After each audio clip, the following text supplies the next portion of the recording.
So just like that, we are done packing for this trip. You know, sleep has been dialed in, nutrition has been absolutely dialed in. My recovery days have been extremely productive because I've been really taking it easy. And now it's time to see what 3 days are gonna look like.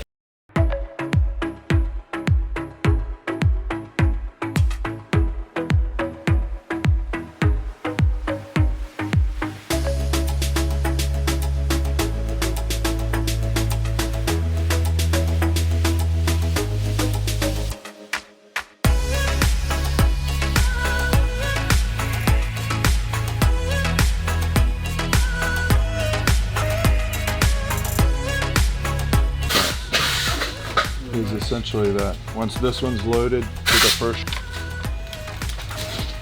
Turn this off. You see that or did Andre see that? Protective sealant to put on the mask. This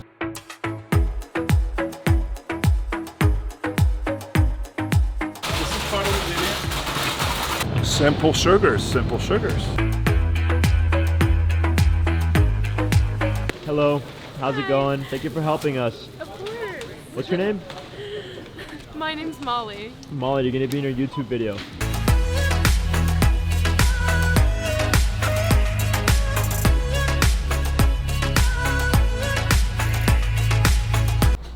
Had an epic time today, hanging out in North Carolina with Mark and his family over at a store.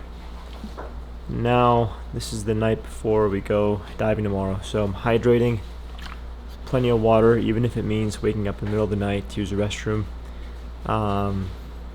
Lots of water. Hydration is going to be super important for so many reasons. Got the raw optics on, put them on about an hour ago to start accumulating melatonin, mimicking the sunset, blocking out all the blue wavelengths of light that would otherwise inhibit melatonin accumulation.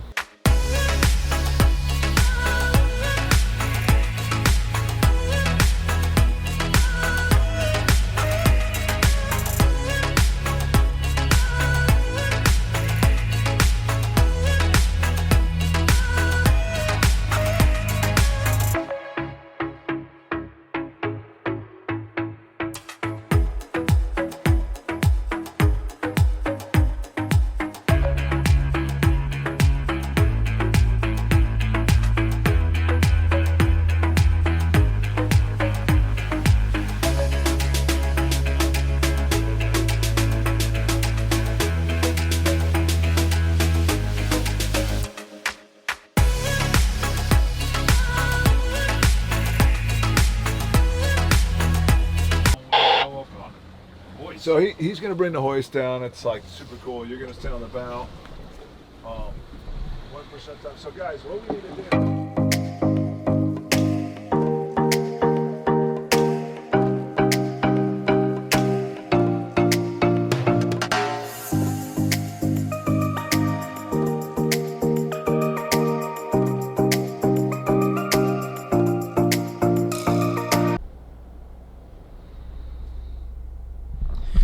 Well, it's day 2.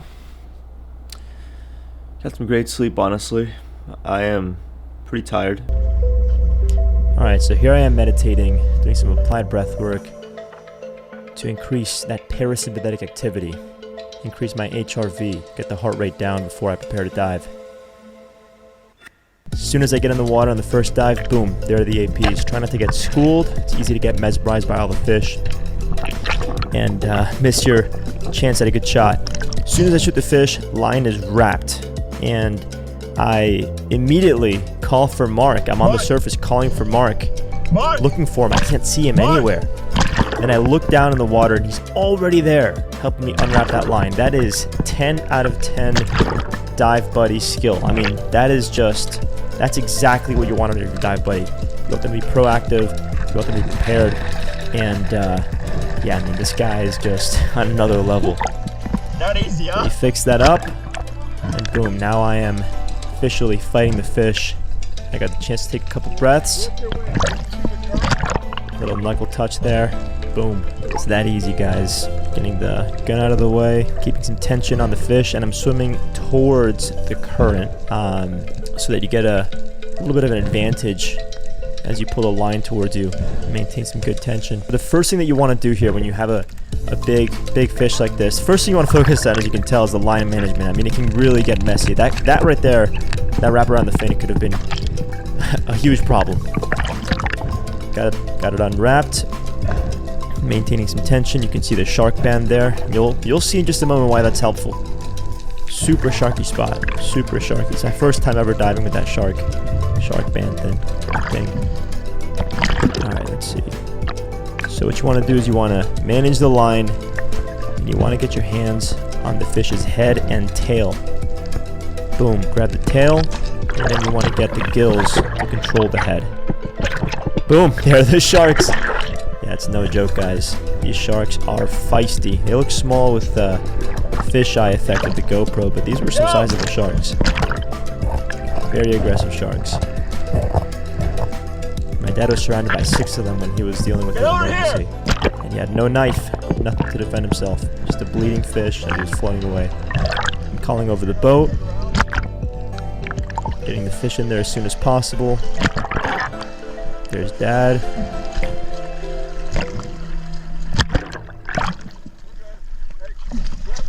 Man, there's no better feeling than this. Passing the fish over. Had some trouble there with the gaff. Being mindful of the line. Little knuckle touch. There we go. First fish of the trip. At least from my end. That was sketchy that I got tied up and I got tied up in the line. Am I recording? Yeah, that was, did you see how they hit the shield and then they were gone? Yeah. Love it. It's really hard. What's your affiliate code for the shield? I'm asking What's Mark your for his affiliate affiliate code? code for the shield because it works quite well. Just Affiliate making a code little for the influencer shield. joke there. Getting my spear back.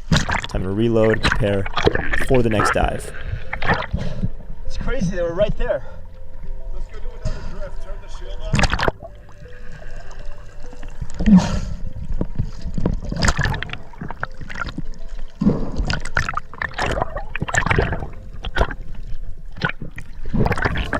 Admiring some of the amberjacks, which we can shoot. They're tasty, but they're not the prized fish that we're after. They have a lot of worms, parasites, but they are delicious. I think that they're absolutely delicious. Very prized fish in some parts of the world. Turning the shark band off so I don't get electrocuted as I get on the boat, out of the water. Admiring the AJs, as we call them. Little shark there. Boom. Here's our next opportunity. Oh my gosh. Just notice what's going on. You know, you've got all these different fish moving in all these different directions. You're trying to pick the best fish, obviously. But man, is it easy to get mesmerized, to get schooled by the fish. When that indecisiveness kicks in, oh man, the fish can easily take advantage and just get away. The opportunity slips away just like that. So anyway, I secured the gun and boom, took a shot. Nice shot right above and behind the head. I was trying to stone the fish, but as you can tell, it was only had about a second, half a second there. Again, swimming up current. Wonderful. It's textbook technique there, maintaining some tension. Making sure that I'm connected with the fish. And trying to get it out of the way for the sharks.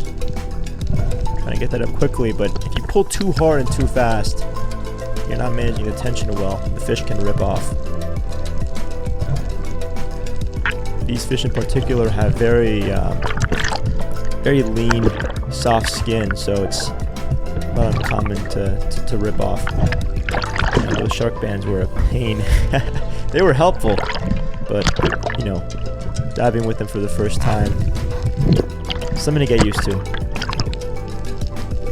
Here I'm making the effort to secure the fish, as you can tell.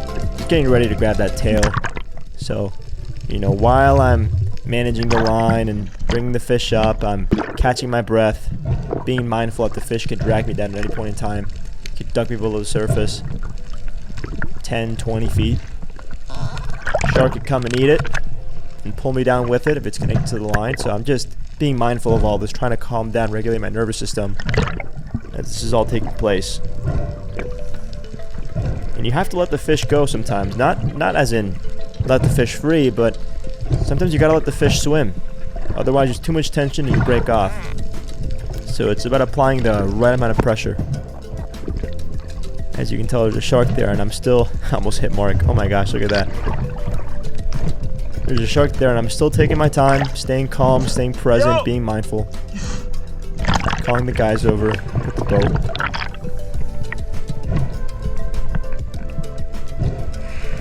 On my last trip with Mark, I was in a situation like this one, trying to control the fish.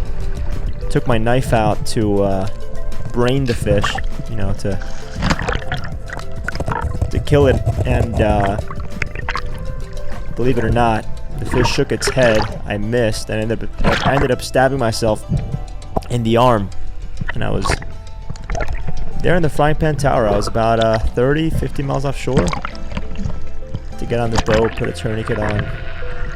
It was a whole mess. I have a nice scar on my arm now. But you gotta be mindful. There's a lot happening all the time between the sharks, the boat, the dive buddy, the line, the fish. I mean, just so much. This was another shot that we got here. Another opportunity. We're just doing repeat, you know, drifts. And around the same spot by the tower. We're drifting pretty quickly. You can't tell here because you can't see the bottom, but we're drifting pretty quickly. These African pompano, they like to hang out near one of the ledges there, so we'll drift over the ledge, we'll look for them. Sometimes they come out when you least expect them to, but they're there and there's plenty. Yeah, I'm just preparing to dive, trying to catch my breath.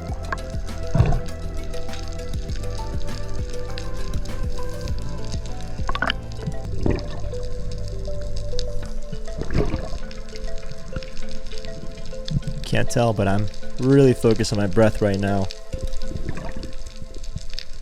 Waiting for that perfect dive. Down we go.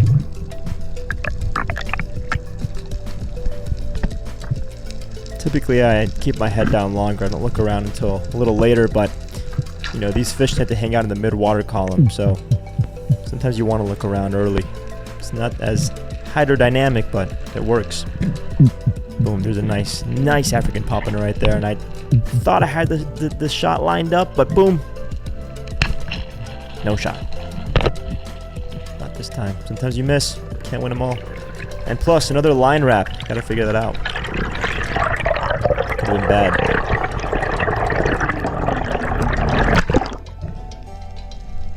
Now you just have to accept the failure and move on.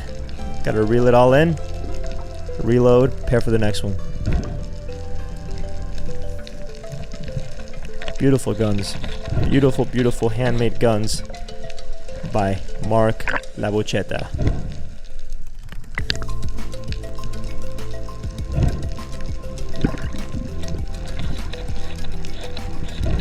As we reload, focus on the breath, taking it easy. Moving on, forgetting the past, being present, fully immersed in the experience. We're very methodical.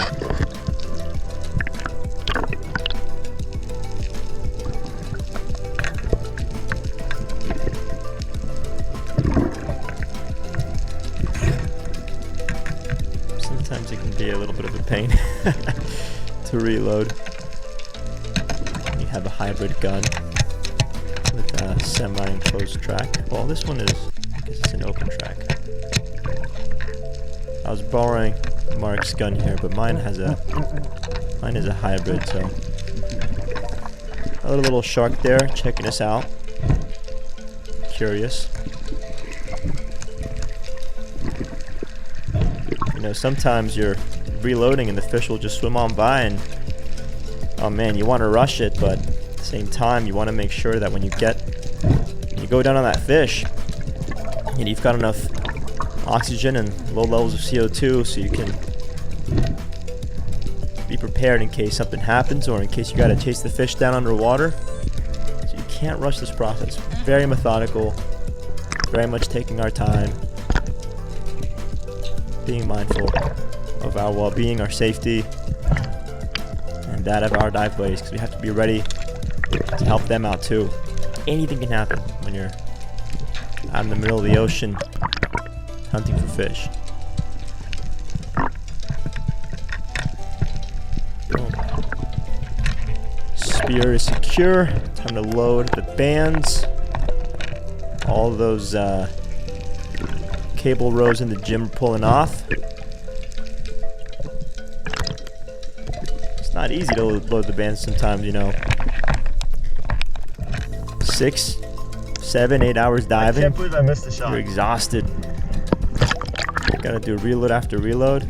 Oh man, it gets exhausting sometimes.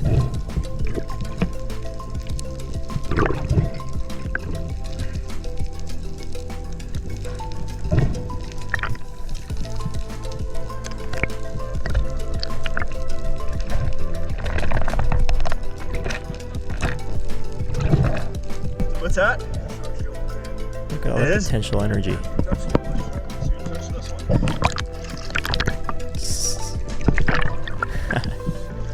Mark showing me the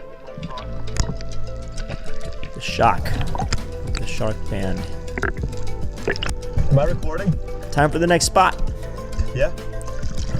Moving on to the next spot. This place was beautiful. This was a nice deep wreck in about 100 feet. So the relief on the wreck means how high off the sand the wreck comes up. So the wreck was in about 100 feet, but the relief was about, I believe, 20 to 25 feet. And then you have, you know, this incredible ecosystem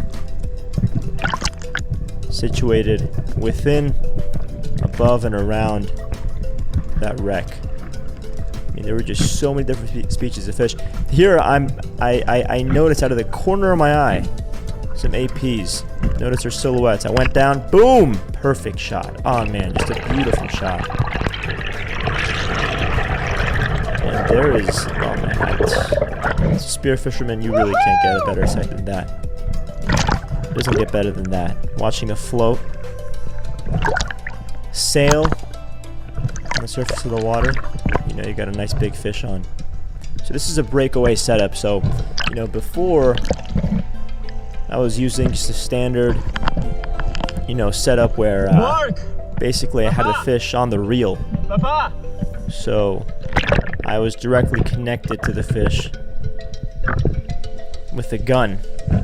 Here, since we're on a nice deep wreck, and I mean, things that can happen, and the fish you can see here, typically much bigger fish, bigger sharks, just more stuff you got to deal with. We like to use a breakaway setup. So what that means is instead of the line being attached to the reel and therefore the gun, the line is attached to what's called a float line. So as you can see right there in that section, that's where the leader essentially attaches to the float line. Now the fish is fighting a big float. So you're completely detached. You have your gun on you. You keep your gun in case something happens. You can keep your gun, and the fish is fighting a big float. Easy to locate the fish if they swim far and far away, or if a shark takes it, or if something happens. At least you keep your gun. Nice, expensive, custom-made gun. And then the fish is exhausting itself as it fights the float line. Look at all that biomass. There's barracuda, there's amberjacks, almaco jacks, all kinds of snapper. Mark had shot a huge cubera snapper and he unfortunately lost it. And there's just so many species of fish, it's unbelievable. You know, we're very selective spear fishermen. You know, we know that we're after, for example, in this wreck, we were after rainbow runners, these beautiful APs, African pompanos, cubera snapper, wahoo, king mackerel. So while we can shoot all kinds of fish, you know, we're very selective. We want to make sure we get something that's tasty, something that's definitely a challenging hunt. So these APs in particular are so delicious, and it's very rewarding to capture these fish, to hunt and capture these fish, because you can't get them in stores, you can't get them in restaurants. It's something that you have to do on your own. You have to capture and kill them on your own, and you have to be beyond several miles of the shoreline. And there's very, very strict regulations with these fish throughout the US. And so, yeah, I mean, you can imagine the fish is already delicious, but it tastes even better when you know that only you can put it on your dinner table. And they are just beautiful fish. They are gorgeous. The nickname for these fish is diamonds. So that concludes the day of fishing. We had a rough ride back. You can't really tell in this video, but this was about a 3 to 4 hour ride back. We're getting beat up, we're cold, we're exhausted. We are just totally depleted of energy. We got beat up, but we had some good fish in the boat. Alright, gentlemen, grab them. Take some nice pictures. Man, these are the moments I never forget, you know? Hanging out with my dad, with Mark, with our wonderful captain, Caesar. Capturing memories that will last many lifetimes. These are stories that we share with you guys that I will eventually share with my kids. And that concludes our day of fishing. Now it's time to clean the fish, package the fish, and bring it home. Back in Mark's beautiful home. Time to organize, clean all the gear. Look at these beautiful weapons. Most are handmade by Mark. And of course, some sourdough pizza to celebrate. We'll be back soon in October to hunt some wahoo. Make sure to keep you guys updated with our progress. And of course, another incredible video. Almost missed our flight. Got 40 or 50 pounds of fish right there in that bag.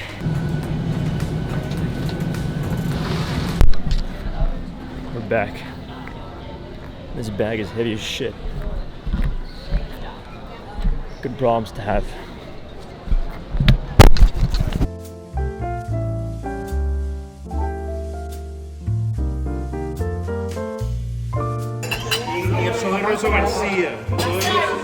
Pero cuéntame qué son esos pescaditos.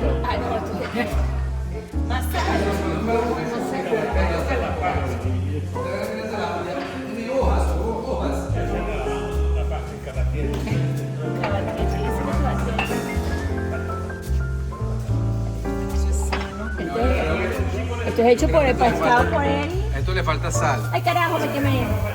No creas que esto le falta. Sí, pero... ¿Sí? ¿Sí? ¿En serio? No, le falta. Oh, frío. Le falta más limón. No, está perfecto. Frío, si acaso. Mónica. Más limón. Mónica.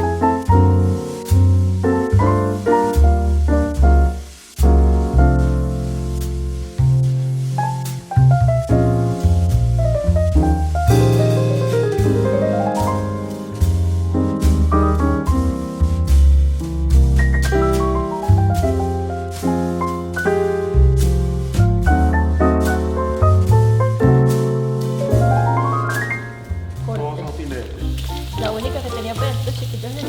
Eran unas dos que tenían, eso que era pero las costillas, ¿verdad?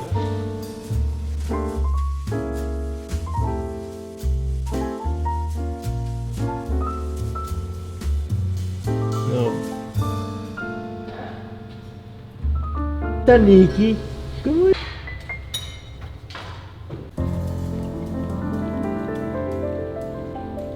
Sí. Ahí va.